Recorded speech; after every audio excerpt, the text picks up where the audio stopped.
Okay, we're going to go ahead and get started. Welcome to this afternoon's session on a mindfulness approach to educator wellness, developing acceptance skills and strengthening commitment to act.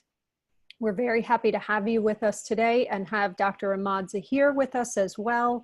Hopefully those of you who are with us have been able to join some of our other previous sessions. But if this is the first session you're joining, welcome. We're happy to have you. Just going to start with just a couple housekeeping items, reminders to please feel free to use the chat function to engage with the panelists and with your peers. Dr. Zahir may also ask some questions in which he invites you to comment in the chat box. So please feel free to do that. Remember that you have control over who can see what you type in the chat. So if you want just the presenter and the panelists to see your comments, you can leave it as all panelists. I think that's the default. If you would like your fellow attendees to be able to see your comment, please click on the drop-down arrow next to the 2 in the chat box and select all panelists and all attendees. That way your fellow attendees will be able to see your comment as well. If you have questions for Dr. Zahir, please put them in the Q&A box using the Q&A function. And at the end of the presentation, we'll save some time for Dr. Zahir to respond to your questions. I think that's most of what I wanted to remind you. I'll introduce Dr. Zahir. We're very happy to have Dr. Ahmad Zahir with us. He's an assistant professor of school psychology in the Department of Psychology at St. John's University. He's a pediatric school psychologist and has worked on numerous projects in clinics, hospitals, and public and alternative school settings that involve direct and indirect services across individual, group, classroom, and systems levels. His areas of interest are in developing assessments and interventions for children with emotional and behavioral challenges and creating comprehensive school-based prevention programs by integrating school mental health, social emotional learning, and school-wide positive behavioral interventions and supports. For his work in these areas, he was awarded the Council for Exceptional Children's Professional Performance Award in 2019.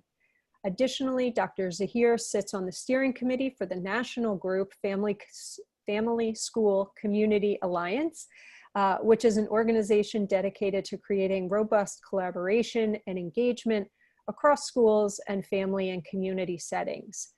Additionally, Dr. Zahir is the co-founder of the Nurturing Environments Institute. We're very happy he's with us today, and we look to you to close all of us out on a positive note about how we can try to spend a little bit more time taking care of ourselves in what we know is a very stressful time. So thank you, Dr. Zahir. Great, and thank you for having me. I'm very excited about this session. I just want to check if my voice is coming through. I think it is. Okay, perfect. So I'm very excited, and I think this is a topic that even before the pandemic was, I think, becoming something that I was increasingly asked to talk about. And I think it can't possibly be more important at this point in our time. So usually I would just call this stress management or relaxation activities. But I'm going to try to take a little bit of a different approach today. And the mindfulness approach to educator wellness, especially through acceptance skills and strengthening our commitments, I hope provides you with a different perspective on stress than maybe some previous trainings that you've attended. And I always start off kind of with a joke that, I'm not going to be able to get rid of your stress by the end of this workshop, or even give you tools that you will leave here being able to better, reducing your stress. But what I'm hoping to be able to do is, one, help you get a better understanding of what stress is. And importantly, how do we relate to stress better? And I always ask educators to relate to their own experiences and ask themselves, have you ever been to a stress workshop that actually made your stress go away? It's very rare that I get even one person that says yes. Most of the time, it's something that's very relaxing in the moment. But then when we leave the room, when we go back to our classrooms or at home, all that stress comes right back in. So what I'm hoping to do is give you some skills that you can carry with you and even be more successful when you're experiencing those stressful situations. And I think this is, again, particularly important nowadays because we can't really escape the bigger stressors that are coming at us in life. So I'm going to get started. The one thing I just want to mention on the top is that at some point we will be just doing an activity. So if you wanted to get a paper and a pencil or a pen, you can actually do the activity in front of you, but we'll be also doing it together on the screen here. Okay, so to get started, I like to just start off with a little bit of a background on stress. I can imagine a lot of us right now feel like our zebra friend here, where we might be losing our stripes with the amount of stress that we're facing. And I always like to start off with the story of the zebra and stress because it's something that is very relatable to us, believe it or not. We have almost the same exact stress system as a zebra does. And our stress response system, just like the zebra, largely evolved to get away from this guy, right? So if we have a lion chasing us, or if the zebra has a lion chasing them, that's the only problem that exists, right? And the only stress that we have is how do we get away from this lion, right? So we don't get eaten in that situation. And just like the zebra's biology, which is geared around how do I get away, how do I fight this lion away from me, our stress response system is almost exactly the same. So when we're in stressful situations, we're likely to also be responding as if there's a lion in the room. Now, if you happen to live around lions and there actually is a lion in the room, this is a wonderful system to have. You're going to have blood going through your legs. You're going to feel a lot of energy, and you're probably going to run for your life. Unfortunately, as humans, we can also have other stressors. So we can have thoughts and feelings and symbolic stressors that are equal to the lion, but not things that we can run away from. And I'm sure all of us have experiences at some point where we're very, very stressed out about a deadline. Right now, I can imagine a lot of us are stressed about safety and logistics, what everything is going to look like when we're going back into schools. And we're likely to be having a lot of these different thoughts. I know I am definitely having a lot of these thoughts of how do I teach online? What if I fail? How do I manage home and work life while at home? And unfortunately for us, the way our stress response system is set up is it can't tell the difference between a lion and having these stressful thoughts. So we end up in a situation where, unlike a real lion and a zebra, where if the zebra gets away from the lion, it goes on to live its wonderful life, we can't really get away from our thoughts, right? And I'm sure a lot of us have also had this experience where we lay in bed, and no matter how much we try to relax, our brain is racing with these different thoughts. Our body is very awake in that moment. And there's nothing we can really do to get rid of that thought from coming through and stressing us out in that situation. And there might be a whole variety of different thoughts, whether it's related to the current events, whether it's even related to the COVID or just general stress that we're experiencing. I imagine a lot of us have been experiencing stress from even before a lot of the pandemic hit. So it could just exacerbate the stresses that we were already feeling. So all these thoughts are going to be with us, and that's going to trigger our biology in somewhat of a simple way, right? And again, our body really can't tell that difference. So I always think we might be having a thought of, when will this quarantine end?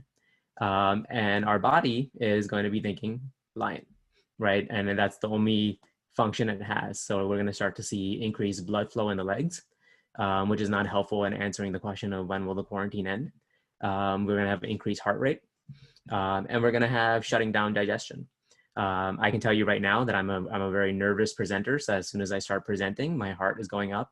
I have blood flowing through my legs. My mouth is turning dry.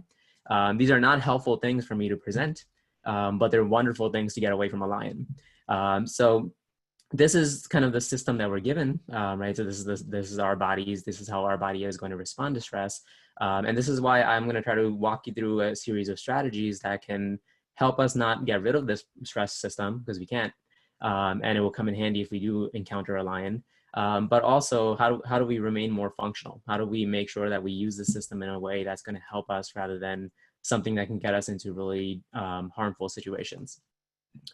So to do that, I'm going to introduce an approach called acceptance and commitment training. It's also a therapy, so sometimes it's called acceptance and commitment therapy.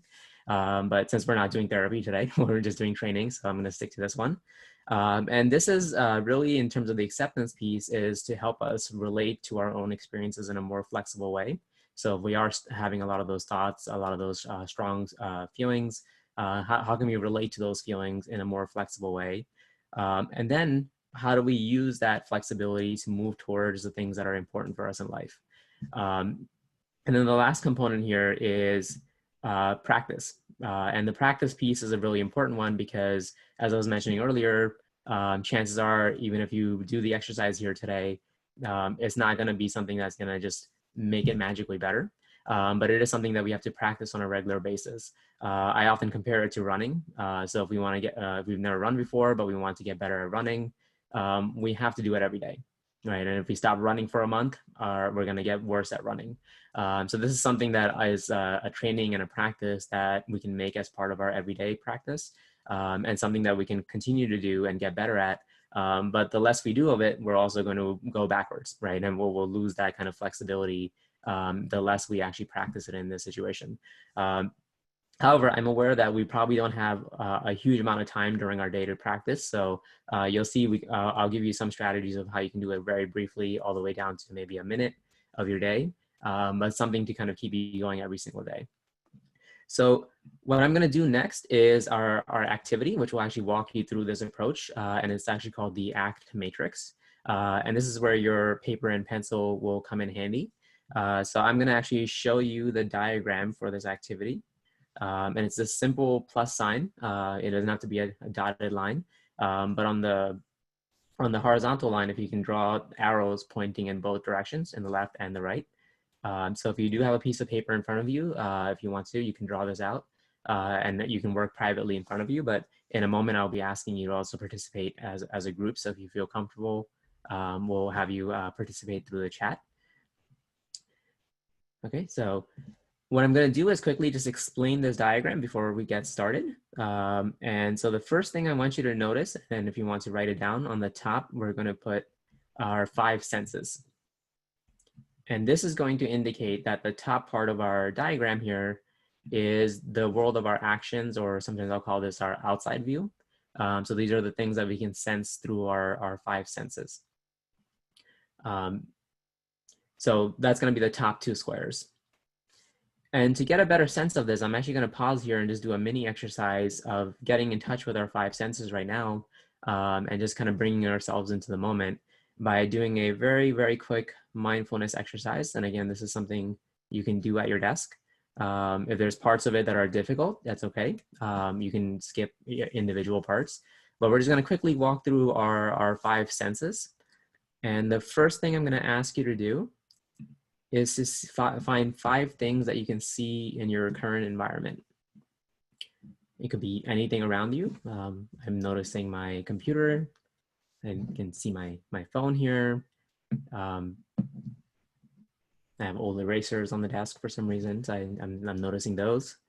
But see if you can find 5 things in your environment that you can just see.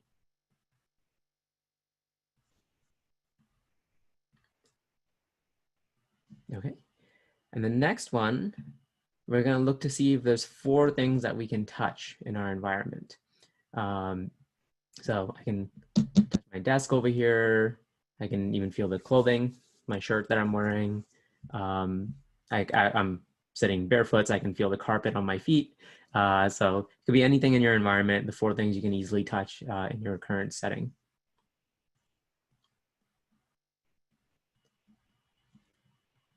Okay, and then next, we're going to look to see if there's 3 things we can hear in our environment. This might be a little bit harder depending on where you are, but you can count my voice as one of the things you might be hearing. You can make sounds if you want to. You can tap something. Let's see if you can find 3 things you can hear.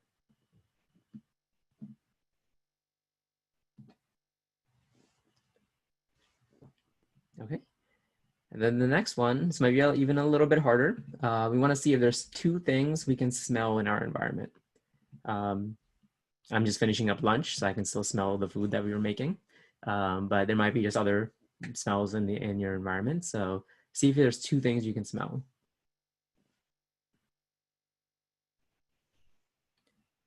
And then finally, for our last sense, see if there's 1 thing we can taste. Now we're lucky we're doing this after lunch, so hopefully you all had lunch and you probably have a little bit of taste left from what you were eating. I just had some coffee, so I can taste it in my mouth. Let's see if there's one thing you can taste in your mouth.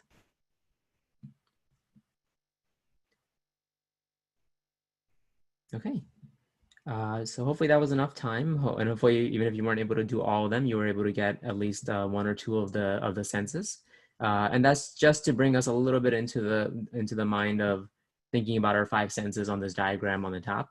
It's also just a great exercise to bring ourselves into the moment if we're running around, if we're stressed, or our mind is everywhere. But in this case, it's just helping us also understand the top of this diagram of our five senses. Next, what we're going to do is put mind at the bottom of this diagram. And this is going to signal to us that on the bottom here, this is going to be the world of our mind. And sometimes I'll call this the inside view. And this is really all the things that only we can notice internal to us, as opposed to something that other people may be able to notice on the outside view for us. And once we do that, I just want you to notice the difference between these two. And you can even do this in terms of something you might be looking at or using one of your five senses to get to know, versus what it feels like when you're experiencing that item or image inside of your mind. And we just want to kind of notice the difference between the two. Okay.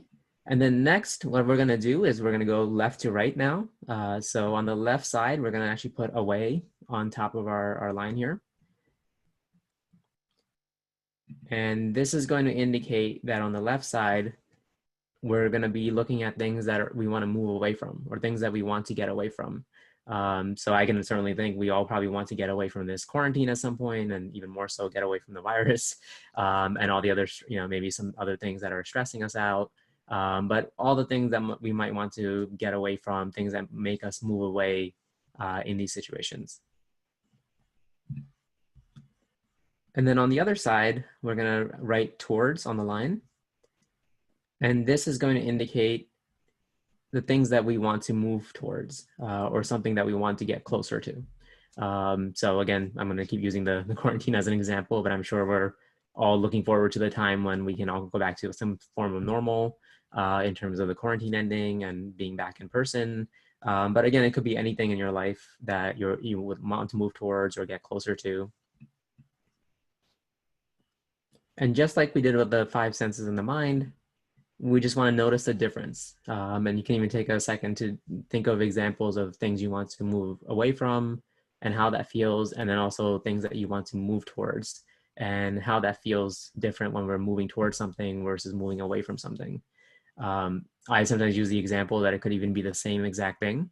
And I could be doing something, a project that I just have to do and I want to get it over with. So I'm just trying to get it off my table. I want to get rid of it. I just want to be done with it. And then there's other projects that I'm really interested in, and I want to do them. And I find myself wanting to move towards them or work on them. So you can think of your own examples of things that you want to move away from, and then things that you might want to move towards. Okay. So that's everything you would need on your diagram. So if you haven't been able to copy this down, it's actually going to be up on the screen. But once we have all of this, we can actually start our activity. What I'm going to do here is actually switch over to my iPad over here so we can start writing.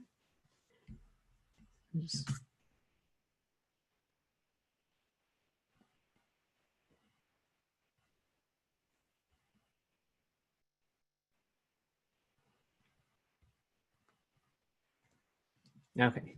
So we do have, hopefully you can see this here on the iPad. It's the same diagram we were just working with. But usually we do this in front of you, either on a board or on a piece of paper. So this is our high-tech version of this. And what we're going to do now that we have this in terms of our five senses in the mind and things we want to move away from and move towards, now we're going to ask some questions in this. So first thing we're going to do is go down to our mind and moving towards. And I'm going to ask our first question here, and that is, what is important to you? And this is where you can go into the chat and actually start writing things down. I always like to put mine up here first, my cats, just to get in there before the dog lovers. Okay, great. I can see some of the responses here. Family, friends.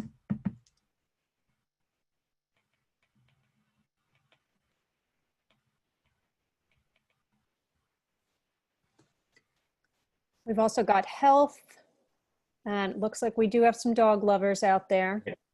There's always a few. Safety and security, Safety. peace of mind, clean air, creating art, sleep, job. They're going quickly here. Gardening. Yeah. Joy, gardening. Mm-hmm. Helping others, wellness, rest, yoga. Helping others. Got yoga. These are great. Self-care. So this looks very much like my own list. Spirituality. We've got sun, which maybe some areas of the country are getting a little too much of these days. Security. Security. We're definitely getting a lot more of it, at least in terms of getting to see it because of the pandemic for me. That's right. So open-mindedness. Self-regulation.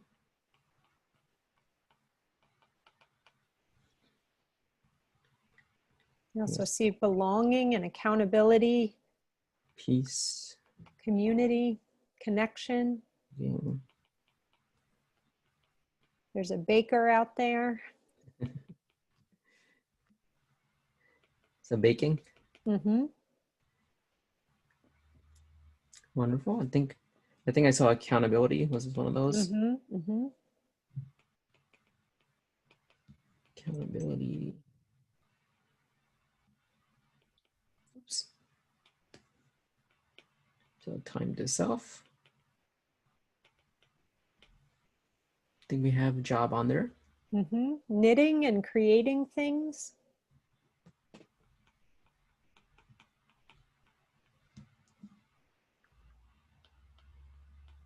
Yeah, creating. You can tell my handwriting is going down here.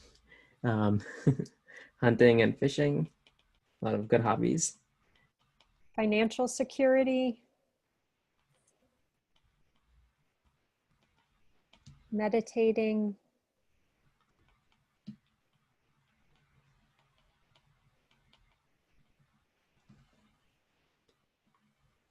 Seeing compassion. Mm-hmm. Oh, we just had a couple. Adventure came up a couple times. Adventure. And love. Love. Up here for extra space. These are all great. I think we have compassion. Trying to see if we justice, self-love, intimacy, exercise.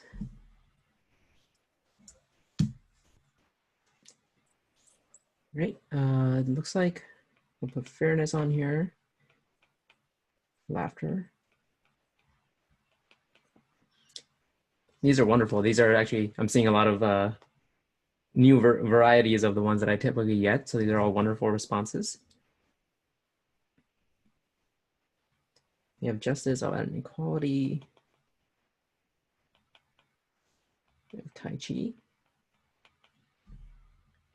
Nature.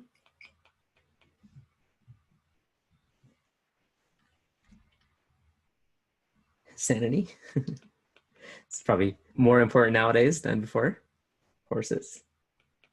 Another good one. Communication.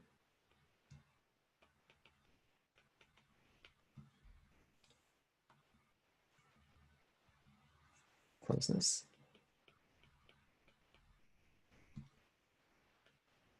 Cooking.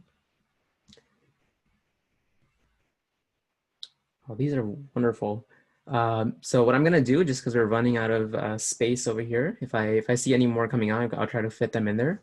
But just for space purposes, I'm gonna start to slide over into one of our other boxes here. So let's just zoom out. And now what we're gonna do is, while we stay within our mind, we're gonna move over to the away side. And now I'm gonna just shift the question over to what shows up inside our mind that moves us away.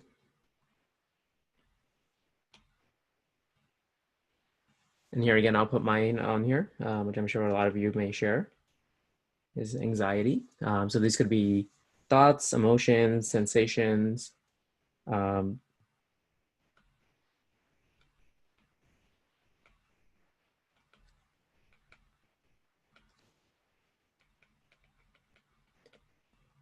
right?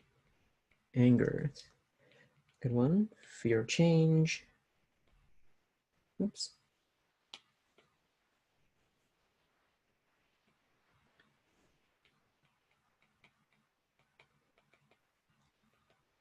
These are coming in fast.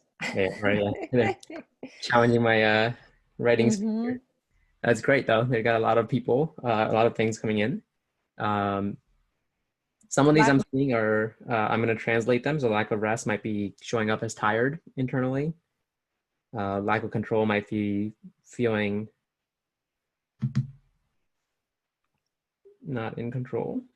So I'm just trying to kind of keep it within how is this showing up maybe inside of our mind? Unmotivated. Lack of in-person connection, which maybe is loneliness. Yep, hopefulness, hopelessness.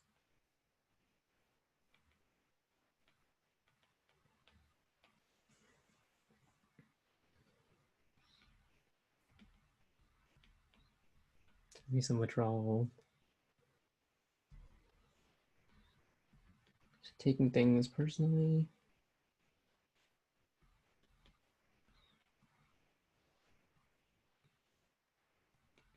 So distrust might be showing up.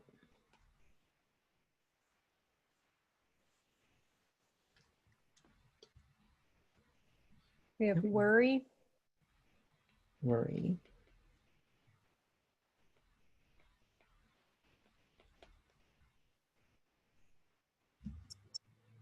I see shoulds. I don't know if you want to try and translate that. Shoulds are a big category. We might Okay. thoughts of all the different shoulds. We should be doing this. We should be doing that. We should be better.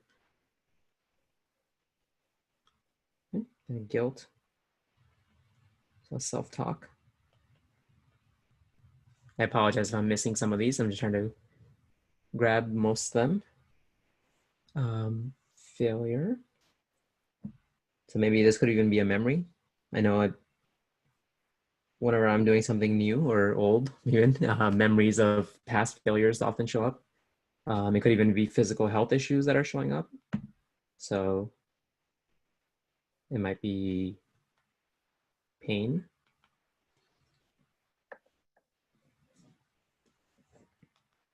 So toxic narratives. So these could be thoughts that are running through our mind.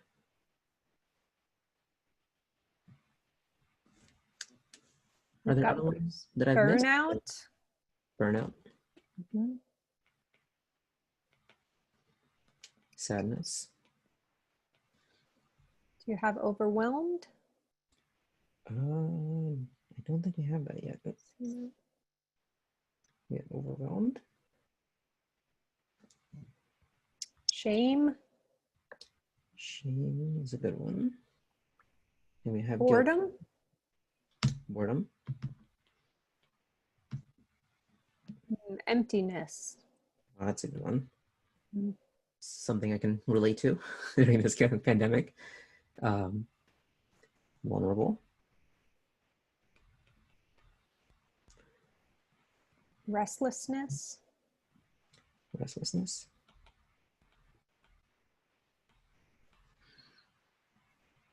One of the lines on here is dread.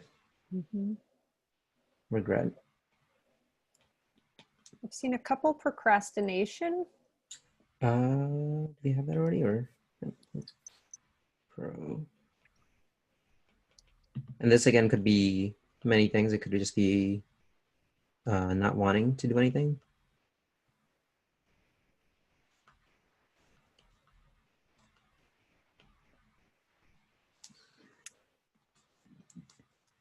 Oops. Hold on 1 second.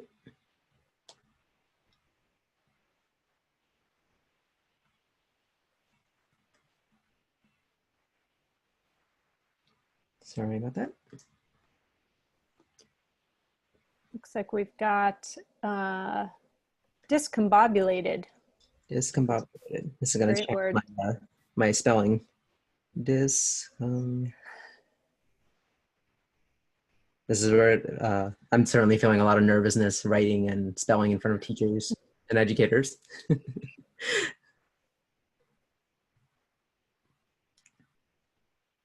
Yep. So these are, I think I see a question on there. So right now we're listing only the things that are showing up in our mind. So we're still on the bottom of the diagram, but we are going to actually start to transition over to actions. I think put anger over here.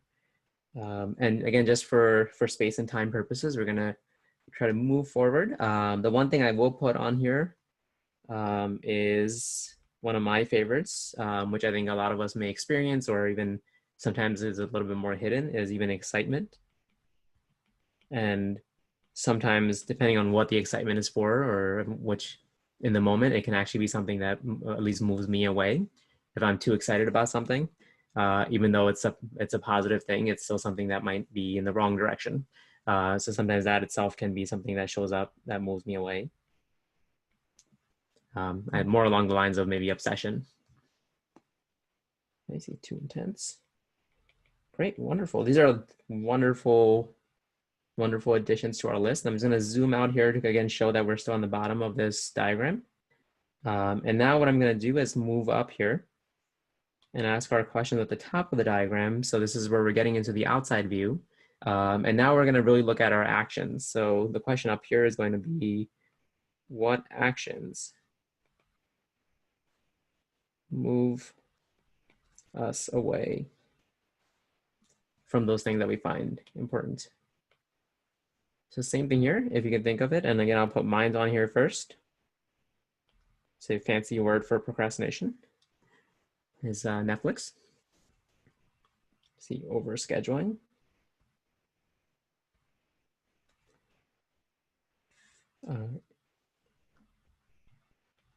Sickness.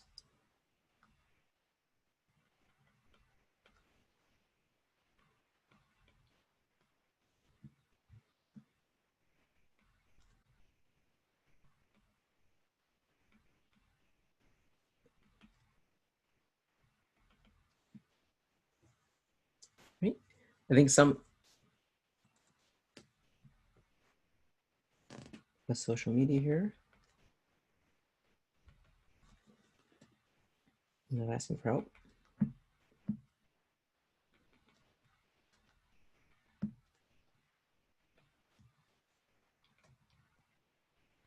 Physical distance. So I'll just keep this with, I'm seeing some that are more either feelings or things that might be happening to us. So I think one, try to see how our actions might be moving us away in those situations. So overcommitting. A lot of social media.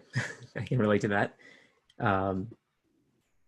Avoidance is a big one. I'm going to put it right here next to Netflix. A lot of Hulu on here too. Maybe the news. Yep, I see lack of trust. I believe we have that down on the bottom part. Going to bed late. I'm guilty of that. I blame the NBA in the playoffs.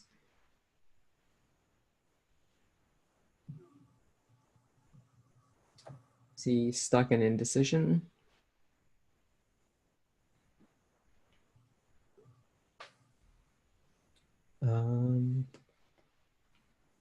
see, poor balance of home and work. Are there any other ones that I'm missing? They're going by really fast. Oh, not saying no. There's poor diet. Diet. I don't think we have that.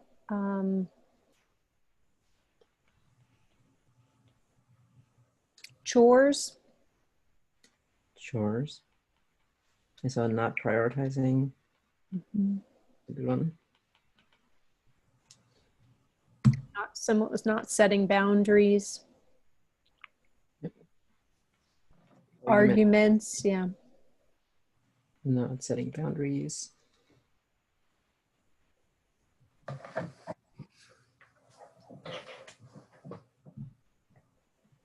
Yep, we got too much news on here. Giving up, so maybe being inactive. And again, this feels a lot like the list I would make for myself. So I can see a lot of these things that I'm also finding myself engaging in.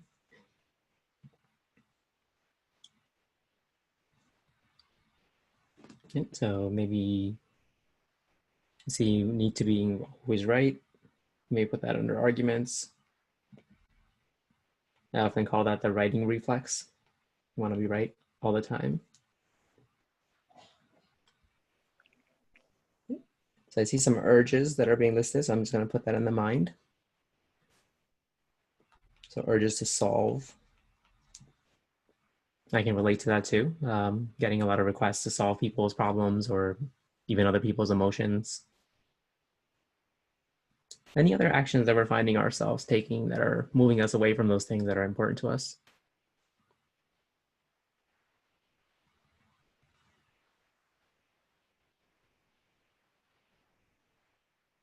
Okay, great. So we're gonna move over to our last square. And again, we're gonna stay on the top here. So we're still gonna be looking at our actions.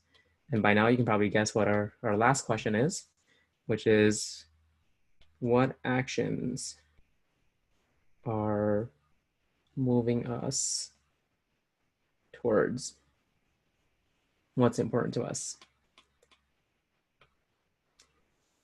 So you can put all different answers over here.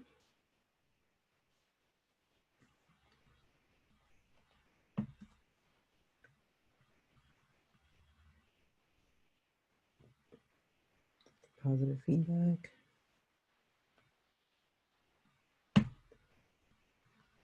Planning.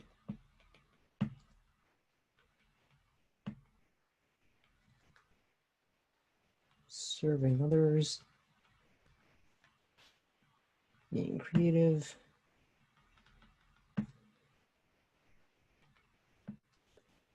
Calling friends is a good one. Hiking. Just went hiking this past Saturday.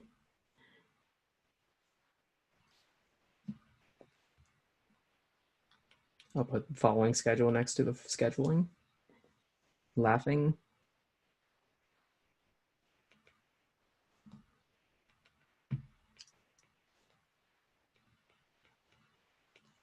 Family support.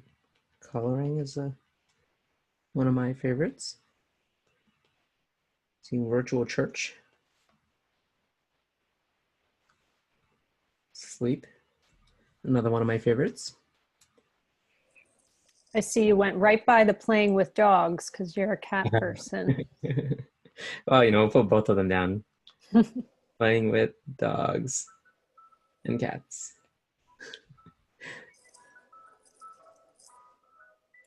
Meditation and reading. Meditation and reading. I hear an ice cream truck. I put it on. Oh, that's outside my window. Calling mom. Talking to friends.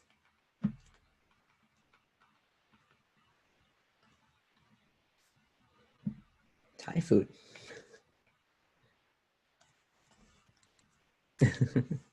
Chasing ice cream trucks.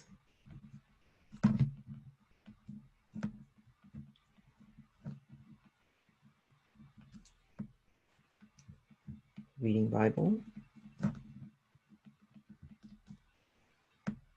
British comedy.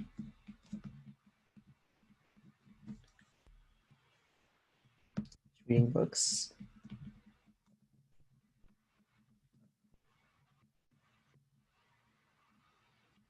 What's a healthy diet?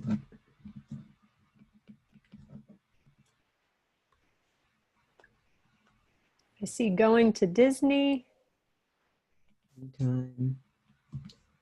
British comedies. Disney. You have British comedy. Oh, okay. I'm probably missing a few of those. I apologize if I'm not able to get everybody. I think planning we have. We can add for the future. Oops. Which is a good one, even though right now it might not feel like we have the luxury of planning. And just attempting. Sorry, go ahead. Hot shower or bath? Hot shower. Gratitude journal.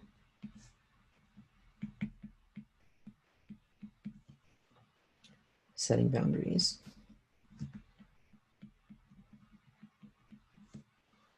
Praying. I have one of mine. One thing that me and my partner have been doing is just taking walks.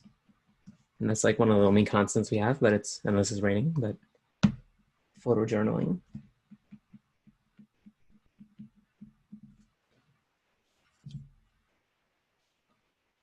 Okay, so I think we're just about out of space here. I see some taking vacations. We have talking to friends. We can do a mood journal. Spreading love. Sibling counseling. Okay, I think just for space reasons, I'm gonna have to stop there. My handwriting was put music on here. I can fit it here. So I'm just gonna zoom out here just to kind of see our full diagram here. So we've kind of managed to fill in this space. And just to take a notice that we have an amazing list here, and probably didn't even get close to capturing everybody's responses. So this is wonderful. I can say easily this is probably the largest list this activity's created. But interestingly enough, especially for what's important to you, that list almost never changes.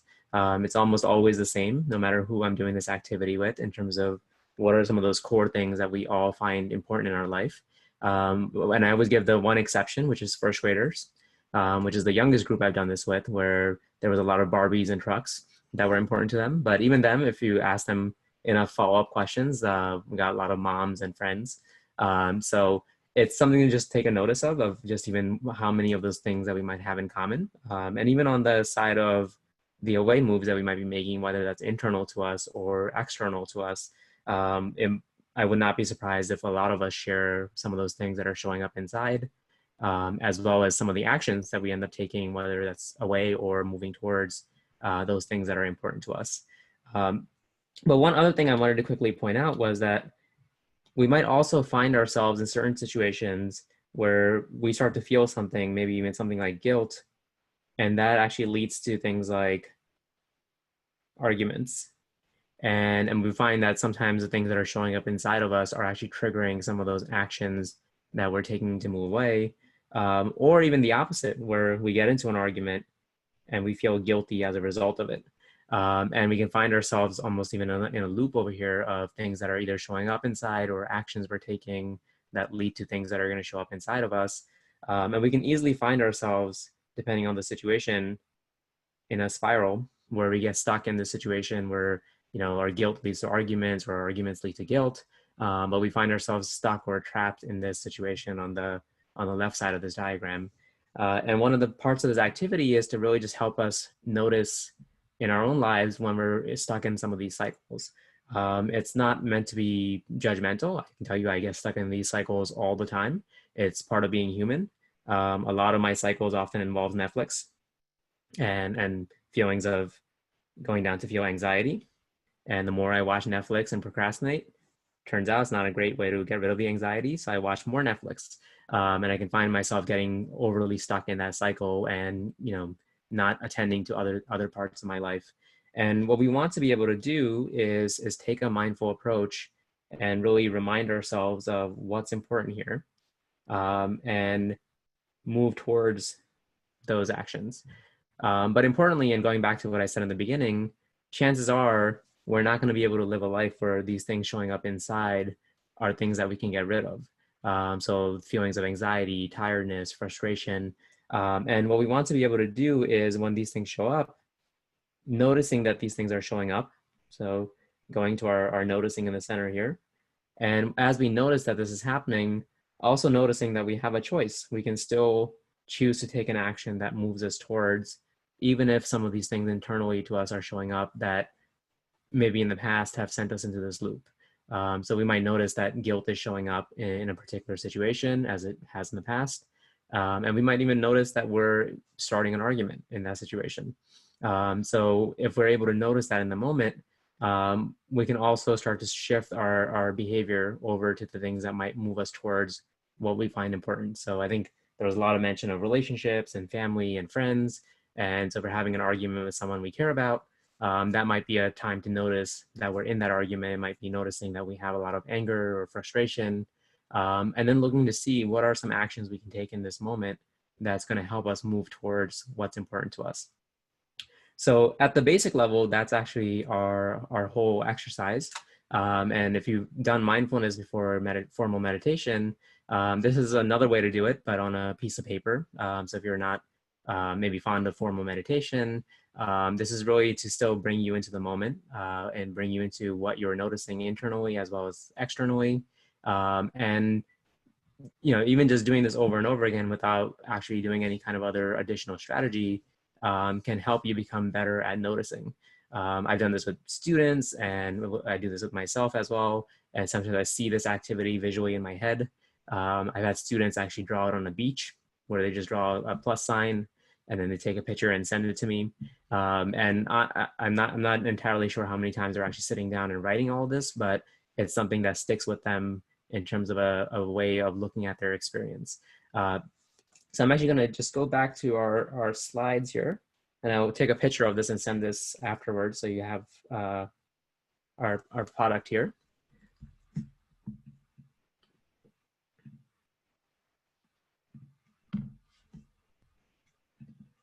Let me share back my screen.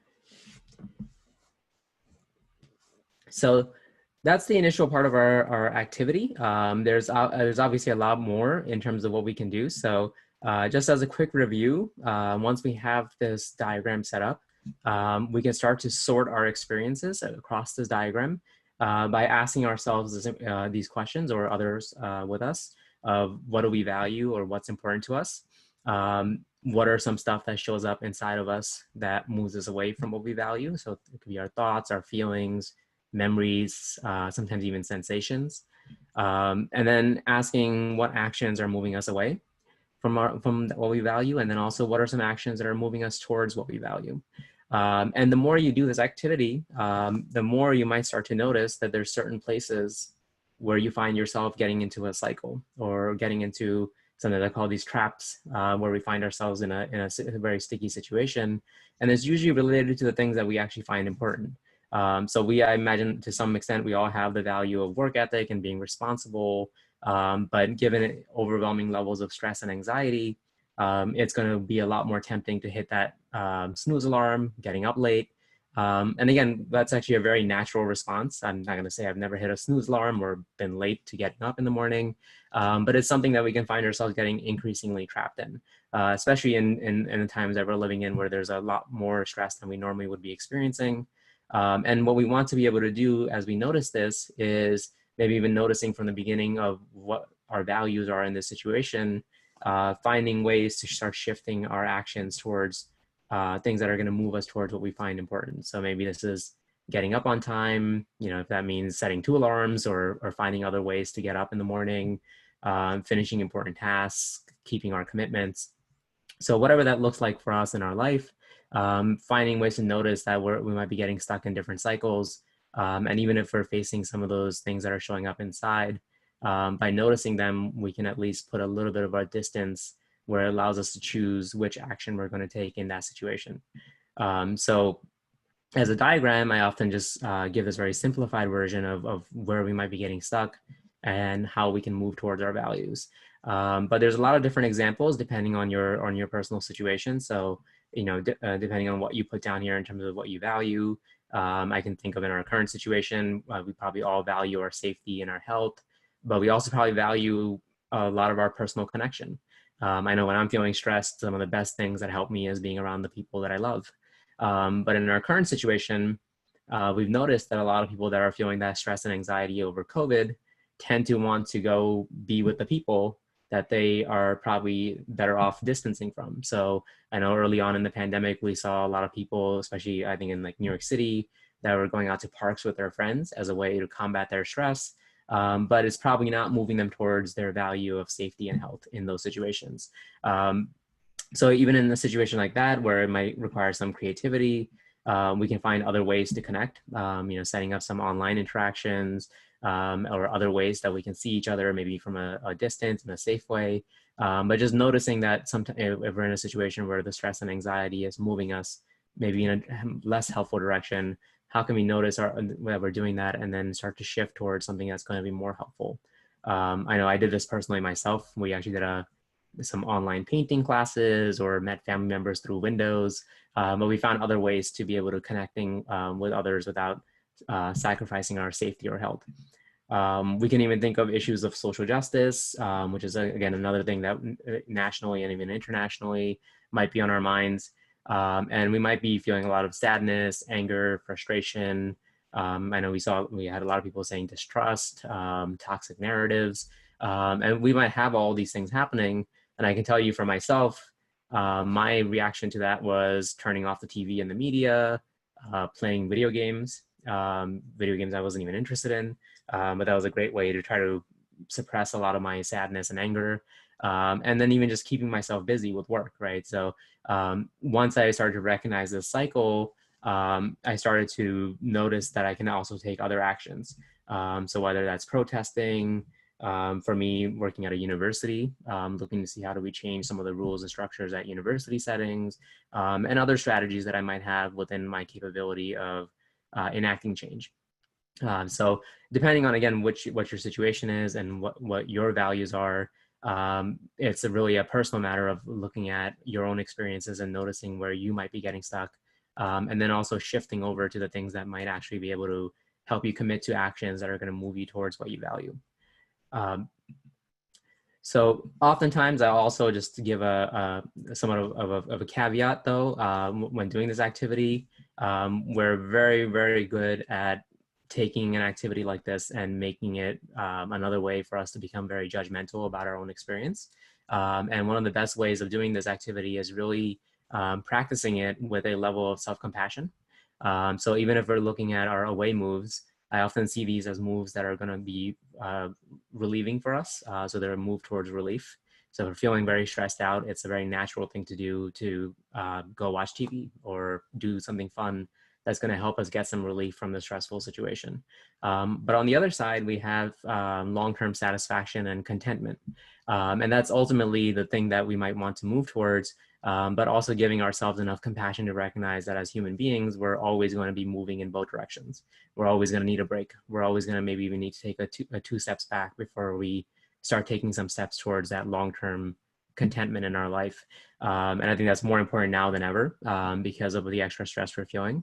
So sometimes on the left side here, I'll say this relief is oftentimes our survival mechanism when we're really under an enormous amount of stress. Netflix might be the best thing you can do for yourself in that moment, even if it is not part of some broader value you have in life. In that moment, that might be helpful for your relief or survival.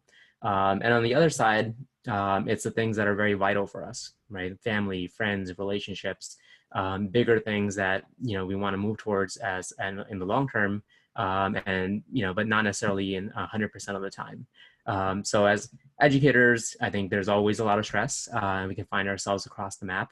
And I often recommend that you try to find your own balance and even be flexible with this. So, in a normal circumstance, you might be doing 20% of move towards relief and 80% towards contentment.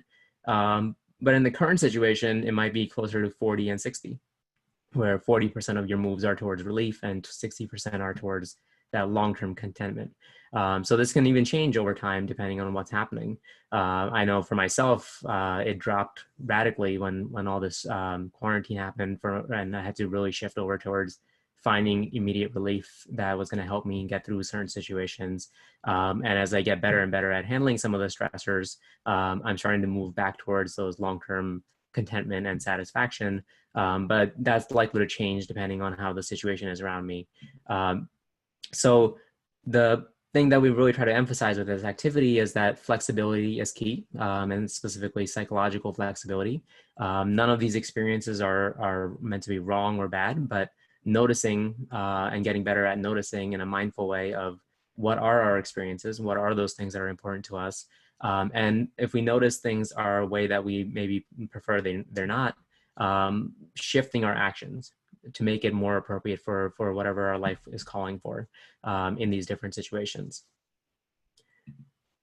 And sometimes, depending on how you like to do some of these activities, some people like more concrete ways of doing this. And what I found really helpful sometimes is creating small lists. So I'll often ask myself, how will I remind myself of values? And I might take my list and I'll turn it down into maybe 3 core things, right? So if I'm thinking about all the relationships and people and even cats in my life, I might bring that down to 1 word of maybe love or maybe relationships.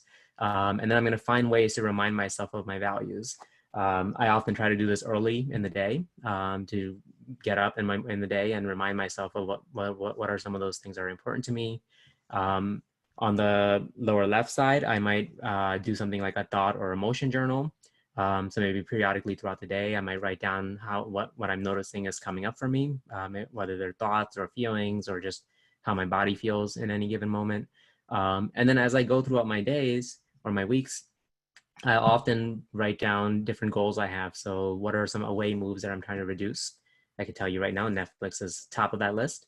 And then what are some toward moves that I'm trying to increase, no matter what the situation is. I usually don't have 5 of them. I usually pick 1. I think 1 is hard enough.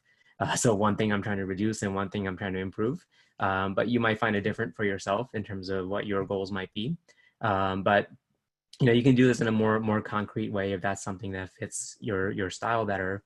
And then even for those of us that maybe are less inclined to do something more concrete like this, you can even have a very simple procedure, which would take you maybe a few seconds of starting off wherever you are, whether you have this sheet of paper or this diagram in front of you, with taking a deep breath as your first step. And then as your second step, just bringing to mind what you value, right? And it doesn't have to be words. It could be a picture of maybe people or things that you value. And then as the third step, compassionately accepting what's showing up. So whether it's an uncomfortable feeling, whether it's a pleasant feeling, just accepting what's showing up in the moment. And then looking to see if in the current moment, in that exact moment, as the 4th step, are we engaging in any unhelpful actions? And if possible, as our last step, our 5th step here, can we shift or commit to taking an action of what's important to us in this moment? And this is probably the version of this that I use the most often, especially if I'm pre-pandemic, if I was about to go into a school building and I knew it was going to be a rough day. Just taking 30 seconds to stop and walking through these 5 steps was enough of a reminder for myself of what I'm going to be doing as I move into the next space in my day, and what are some actions that I want to make sure I'm avoiding, what actions do I want to move towards, and also where am I currently in terms of my emotions before I actually move into that space. So different ways of actually doing the same activity, and everybody has a different way of doing it. Some people will do it once and then it's in their mind. Others will continue to do it on a piece of paper. You can do it with each other as a group, and I'll show you some examples of that. But the main piece here is that it's very much like mindfulness. So if you meditated before, I know we saw a lot of meditation and yoga. It's getting us to the same skill where we start to become better at noticing the present moment, of noticing both our actions as well as what's happening to us internally. And then noticing starts to give us that flexibility to be able to choose what we're going to do next in any situation. So Very, very quickly, and I want to make sure we get to questions. I'm going to fly through some examples of how we can do this in different contexts. And for schools, I always like to go through how we can do this ACT training for groups, where we focus not just on flexibility, but psychological safety. And it's the same exact activity in terms of the diagram. But you can see in the middle now it's us noticing. So it's not just as an individual, but what are we noticing as a group? And now we just change our questions to include the group. So for a school, we can ask ourselves, what do we value as a school? And I know even doing these activities, if we're thinking about, what are our values in terms of culture and diversity, this is a great way to open up the conversation of what that looks like for our schools. We can also ask ourselves as a group, what are some of the internal content and away moves we're taking, right? So we know if we work in a school long enough that there's certain things that we might be doing, we might be feeling, that are things that are commonly known to everybody, but can we recognize if we're getting stuck in that cycle? And then similarly to the individual version, what are some actions that we can be taking towards our shared values as a school? And again, doing this with a level of self-compassion, even as a group, recognizing that we're all likely to be struggling, especially if we've been struggling as a group. But how do we start to mindfully move towards the things that are going to help us in this situation? And it's very, very similar to the individual activity, but as I mentioned earlier, when we do this as an individual, we're trying to build our individual psychological flexibility in a mindful way. When we do this as a group, it requires us to have a certain level of psychological safety.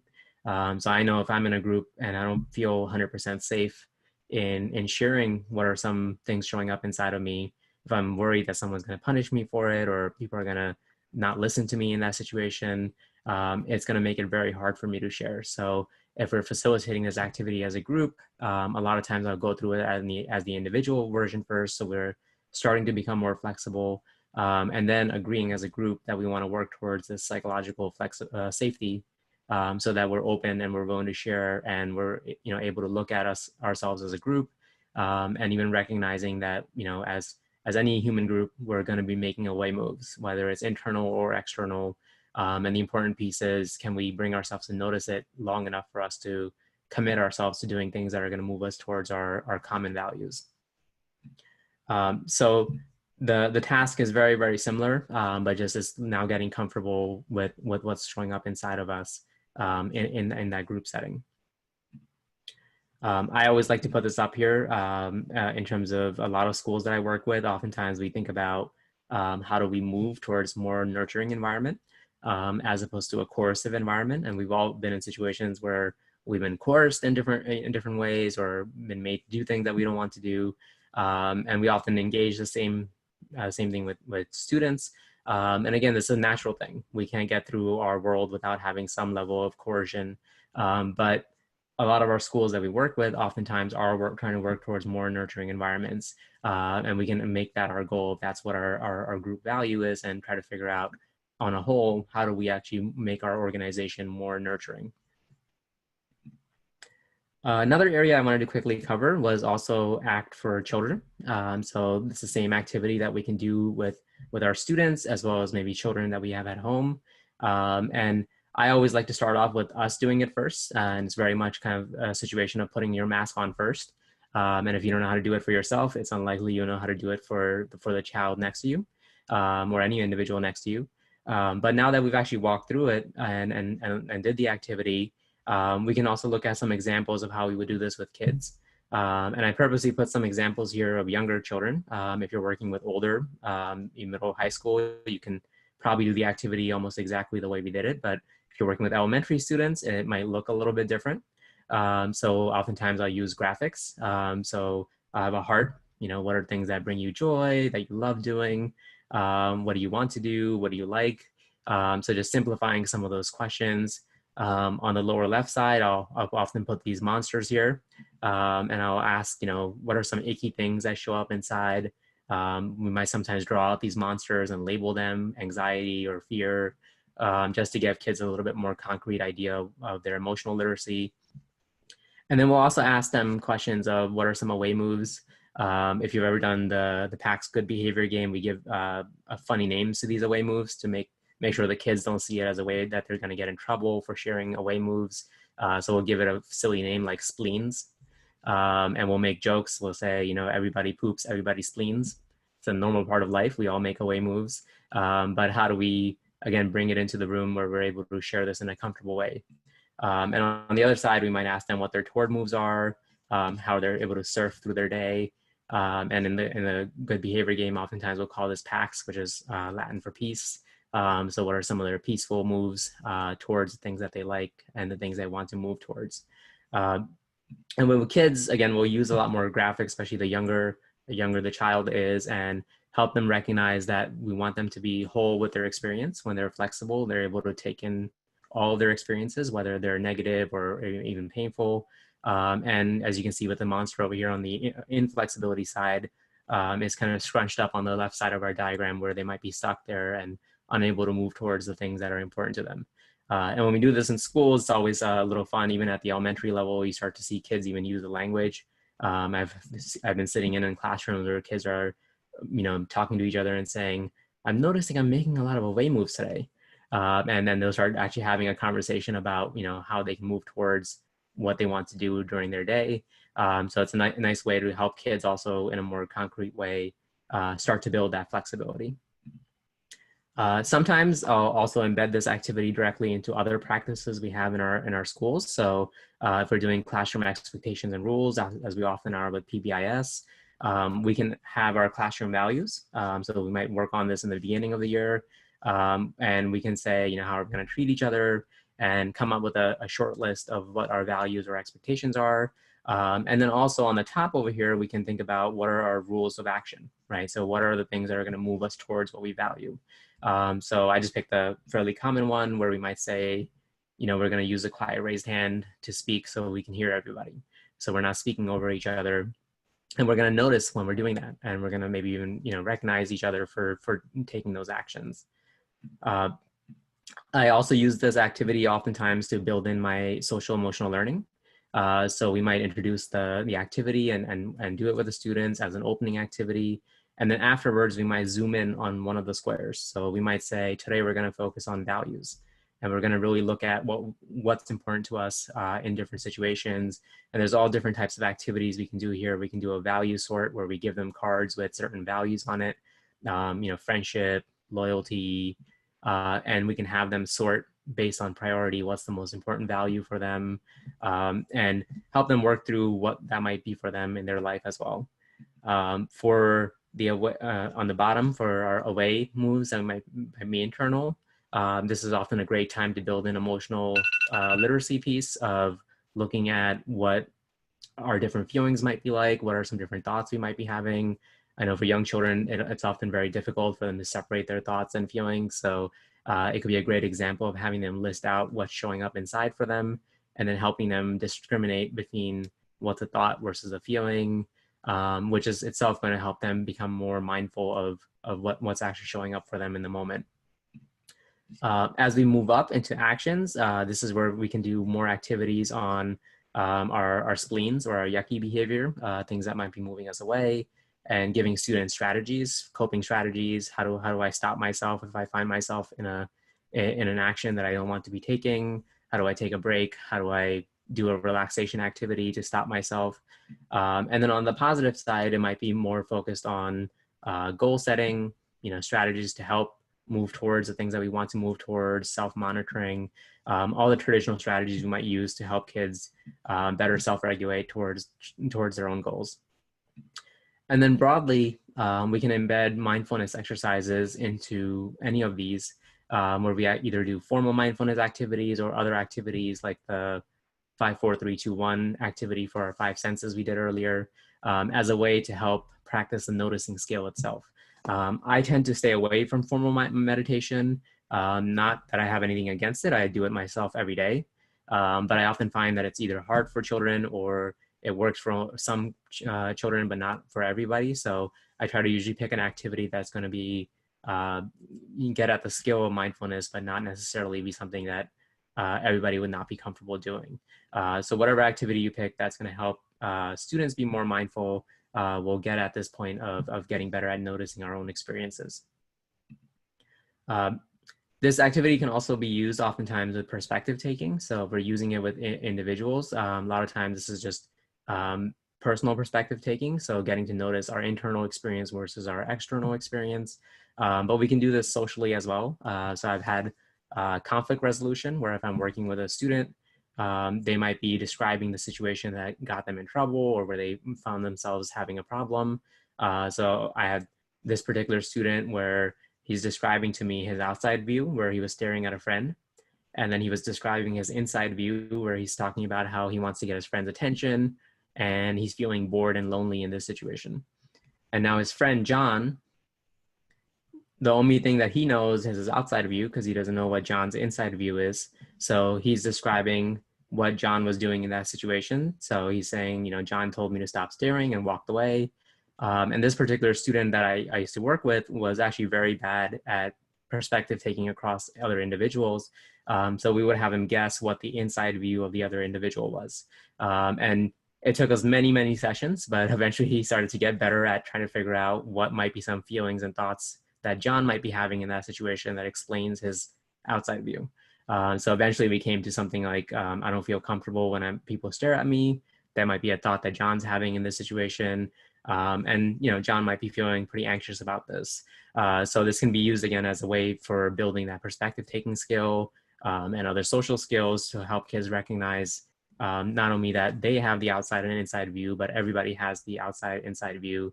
And it can help us in our social interactions if we're able to notice that. And then usually for individual students, I think usually this is where it's a student that's having a little bit more struggle. Sometimes we'll give them self-monitoring where they actually have a sheet of paper and they might write down some of their core values.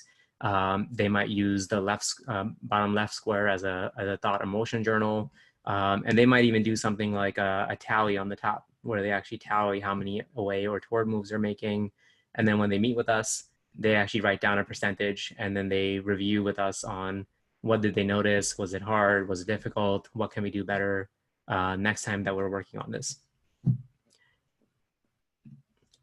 Okay, so that's actually everything that I had up to this point. I do want to stop for questions and thoughts or comments. But actually very quickly before I do that, I want to make sure I just point you to resources that we've shared with you and other resources that you can also have on this same topic. One of the ones that is part of your resource packet, and you can actually purchase these, are the ACT Matrix cards. And these cards are related to the 4 squares that we were just working on, and each one has a fun picture on it and then also an activity on the back. So this is one of my particular favorite ones. It's called Catch and Release. And this is for the lower left corner, so things that are showing up inside of us that might move us away. And I use this oftentimes for thoughts that are very slippery, right? Or thoughts that might stick around too long, and things that will hook me into maybe a bad cycle that I'm trying to avoid. So this is a catch and release activity where I maybe catch myself having the thought. And once I notice that I'm having that thought, I release it, very much like I might do that to a fish. I've never fished before, so I'm assuming. But it's another fun way to help children as well as adults be able to practice the skills that we were just looking at on that diagram. And there in the cards, there's multiple activities for each one of the squares that you can do for yourself, as well as do it with your students.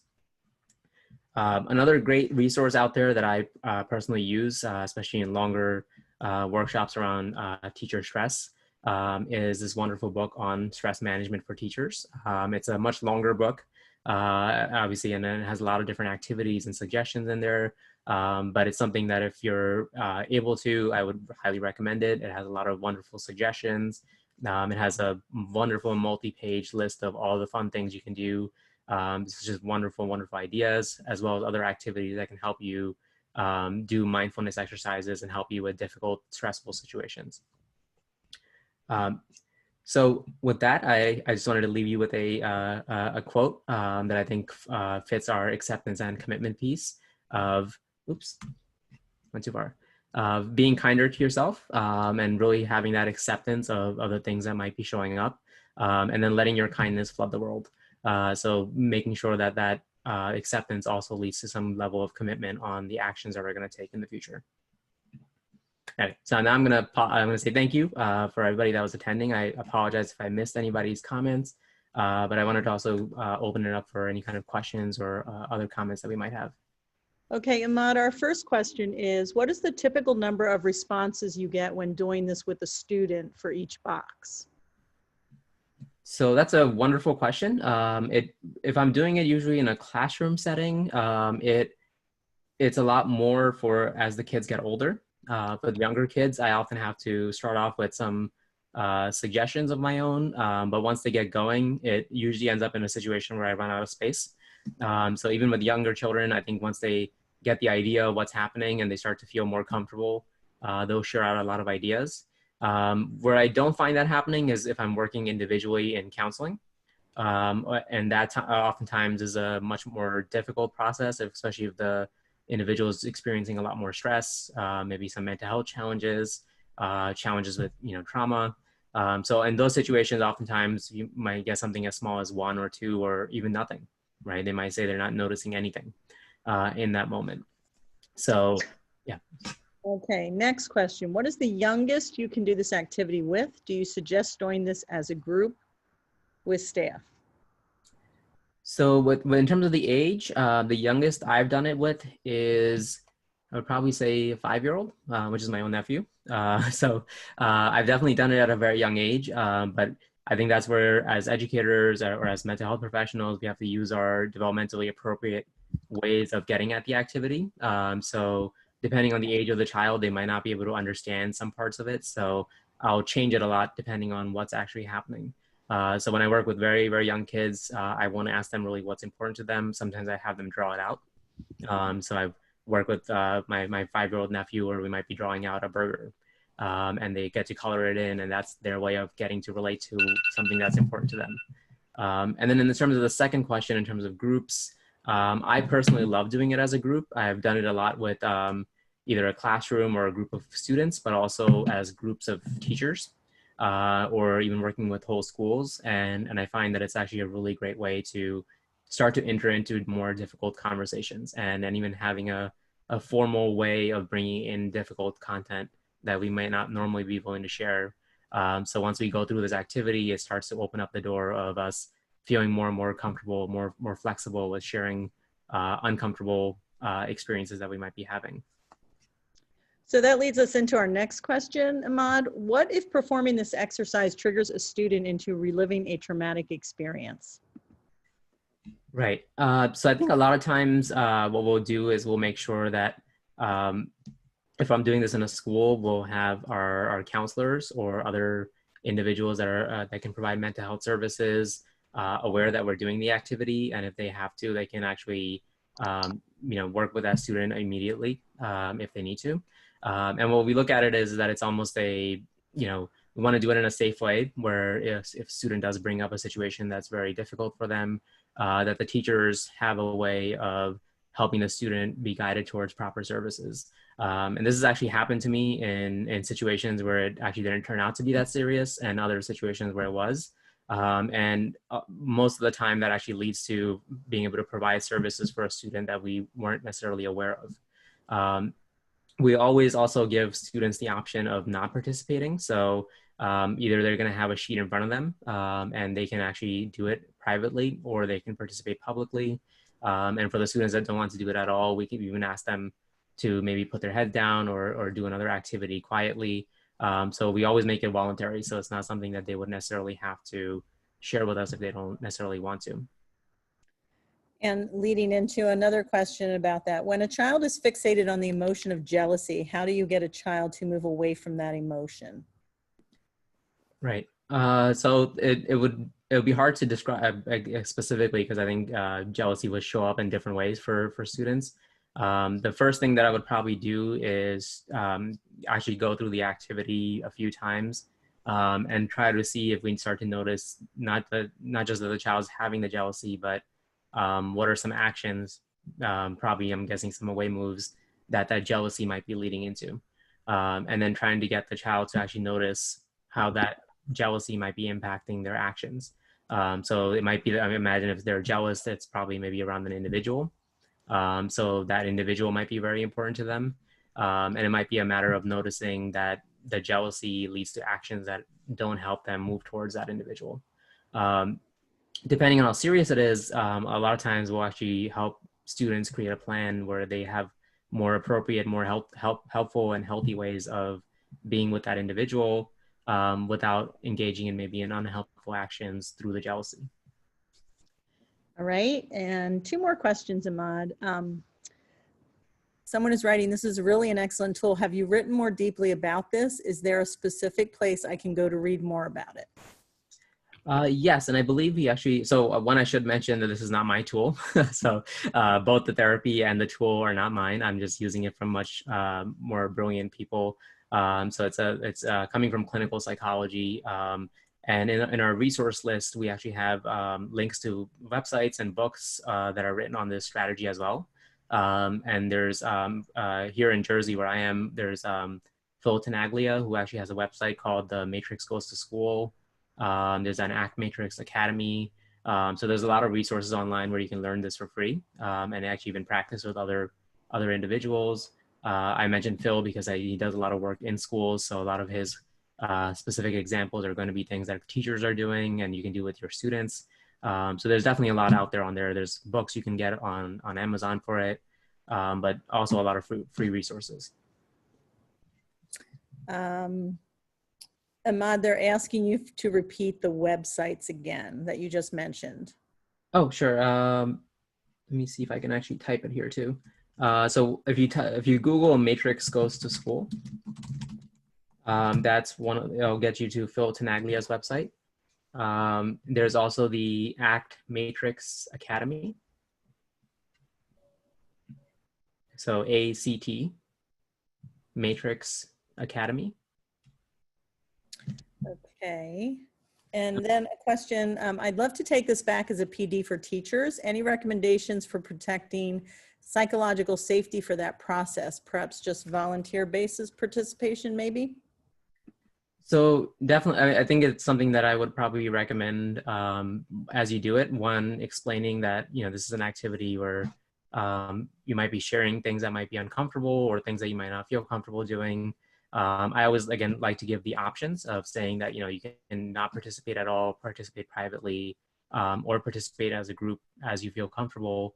But what I'll do is I'll also have them do the individual version first before they go into it as a whole group. So even if they're not feeling as flexible originally before we start the group activity, the initial sorting of our experiences may help them open up to wanting to work with the group. So I think giving the voluntary nature of it, and then also giving them time to practice as an individual before they move to a group is a good way to approach it. And there are situations, unfortunately, where if the group as a whole, or if there's enough people in the group that don't feel comfortable moving forward, we wouldn't move forward with the activity. So sometimes in those situations, we have to find other ways to do it. But generally, what I find in my own experience is that if we are able to bring in enough flexibility in the room, it becomes a jumping off board into going into the psychological safety piece as well. And then we just have one of our participants is wondering what app you use to link your iPad to the screen, because they can see that as a great way to help shy kids participate when using a chat box. Definitely. So I wrote it in there too, but so on the iPad, it's an app called Notability. And it's just a writing app. And then I'm using it through Zoom. So I just shared my iPad screen and then I opened up the Notability app. I think that answers all of our questions, unless any of our participants have any additional questions for Ahmad. And as we're looking for those, I'll just mention that if you go to even this site over here, it's for the Matrix cards, but the site itself has one of the people that helped create the ACT Matrix, Benjamin. And he has a wonderful list of resources, and he also does online trainings and has videos of how you can do the ACT Matrix. So, notice that a lot of the people actually do it slightly different from the way we did it right now. So you can even go to this website here and look at some resources. And if you did have any other additional questions, my email is up here too. I'd be happy to answer questions or share any additional resources that would be helpful.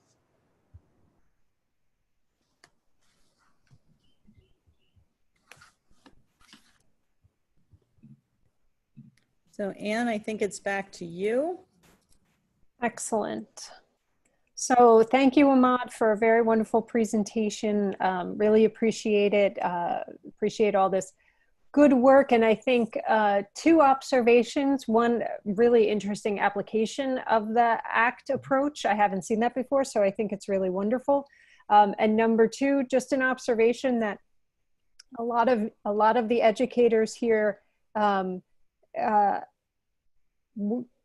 quickly, I noticed, shifted to how can we use this with the kids. So just an observation that I think a reminder how important it is to make sure to use it for ourselves and to make sure that we take care of ourselves and do the work for ourselves so that we're able to be there in the best way possible. So even in the self-care presentation, everybody's thinking about how to take care of other folks. So I appreciate the spirit of that.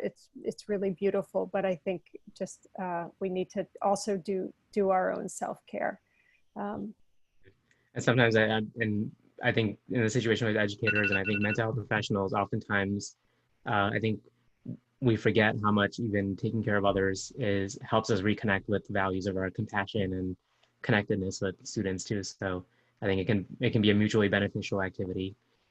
Absolutely, or doing it all together, like you were mentioning. I think we can take care of ourselves and help others take care of themselves too. So it's really wonderful. So thank you so much, Ahmad, and thank you to all of our participants. We really appreciate it. Again, just a last minute reminder, we'd love for you to complete the very brief survey. Other than that, we will say goodbye for